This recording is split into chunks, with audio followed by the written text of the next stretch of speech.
So my PC died. Do you want to know how it happened? So for a while now, I've been wanting to upgrade to a power supply like this that can output 1000 watts of power. And there are two reasons that I wanted to do this. The first reason is that I don't just want to power one GPU, RIP BVGA, but I also have a second Tesla GPU that I want to get working. The second reason I've also been wanting to upgrade my power supply is because I thought, hey, I've had this power supply for a long time, and it's probably on its way out soon. And you know what? I was already too late, because one of the power supply cables have already melted. Yeah, and I've also taken an image of that power connector before I took it out, and yeah, it's safe to say that it damaged the motherboard. So basically, I have to do an entire rebuild. Also, something funny to point out is that I've had this power supply for exactly 5 years. And you want to know how long the warranty is? 5 years. So this power supply is designed to last 5 years and no longer. Also, I want to point out that I don't think this melted connector was actually caused by the power supply, but actually because there's too much load or too much power going through that one connector. And because it was the CPU power cable that melted, my theory is that it was actually the CPU that was drawing too much power. Dang you, Intel! But I've also been running this PC as is for a long time, so why did it start melting now? Well, I'll admit I did overclock the chip or the CPU, but I didn't do anything that I thought was unsafe, and I just stuck with the default settings in the motherboard. Plus, I thought my CPU wasn't affected by the power draw issue, because I thought that only affected 13th and 14th gen Intel CPUs. My Intel CPU was a 9th gen Core i9-9900K, and I've been running that overclock preset for a year now, and I thought there weren't any issues.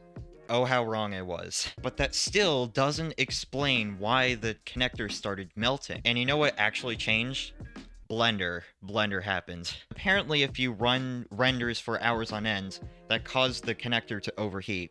So yeah, I think it was my fault.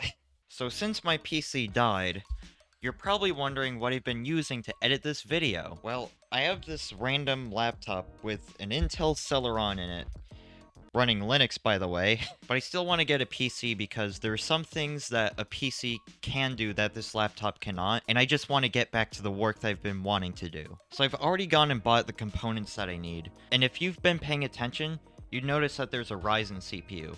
That's right, I'm switching to AMD. I could have kept my Intel CPU, but I thought it would be worth it in the long run to switch to a CPU that actually has a socket design that is supported for many generations. And that's exactly what AMD is doing. Why does Intel have to change their socket design every generation? It's so annoying. So yeah, I'm basically doing an entire rebuild, but I definitely want to reuse some components. I'm definitely reusing this EVGA graphics card because, I mean, come on. How could I get rid of it? And I'm keeping my SSD, but I'm getting rid of the case. Oh, I've got special plans for the case. So my case is from NZXT, and if you've been catching up with their latest controversies, you'll know that they've had some quality control issues with their cables, but also some predatory marketing behind their NZXT Flex program. So I no longer want to keep the case because it's made by a terrible company, but also it's just generally not a good case design. Like, look at this, there's just a metal panel where the fan should go. I don't want the case anymore, and I don't want to give it to anyone because I don't think anyone deserves to have this piece of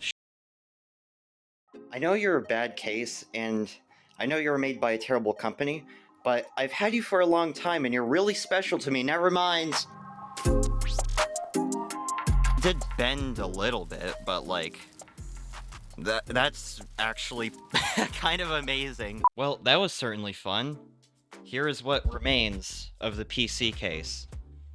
And amazingly, it held together more than that pre-built that Linus repaired. Now, of course, I'm not actually gonna let this go to waste. I am going to find a way to recycle it. But anyway, that's all I have for this video, and thanks for watching.